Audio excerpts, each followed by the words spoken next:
Hello friends. In today's video, we are going to discuss a very important and practical concept of tax reconciliation. Tax reconciliation होता क्या है और क्यों करना है? तो बेसिकली टैक्स रिकन्सिलेशन सिर्फ यही कंसेप्ट है कि जितने भी टैक्सेस आपके फर्म के लिए, आपके बिजनेस के लिए एप्लीकेबल है, उसके अलग अलग लॉ के अंडर आपको रिटर्न्स फाइल करने पड़ते हैं।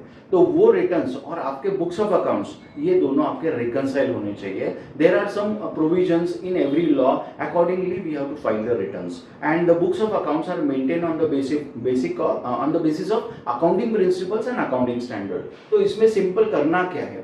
तो बैलेंस एज पर बुक्स और balance as per the portal. तो पोर्टल आजकल सभी के पोर्टल्स है, इनकम टैक्स का पोर्टल है, जीएसटी का पोर्टल है। तो ये सारे और रिटर्न में जो डेटा दिया है उसका डिफरेंस उसका आपको निकालना है और वो डिफरेंस को आपको आइडेंटिफाई करना है कि क्यों ये डिफरेंस है।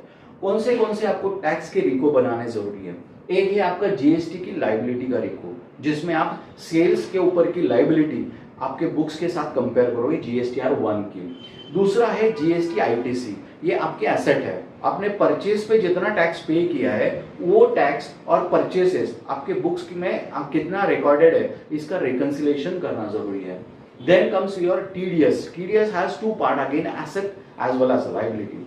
अगर एसेट की बात देखें तो 26 एएस और एआईएस जो है ये आपको आपके बुक्स ऑफ अकाउंट्स के साथ रिकंसाइल करना जरूरी है। अदरवाइज वहां पे कोई इनकम ज्यादा दिख रहा है और आपके बुक्स में कम रिकॉर्डेड है, आपको प्रॉब्लम हो सकती है।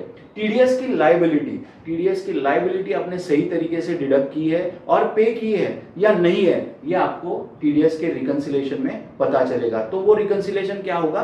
टीडीएस के सारे बैलेंसेस जो रहेंगे वो as per the books of accounts और as per your TDS return, इस तरह से ये रिकंसिलेशन बनाना चाहिए। Thank you very much.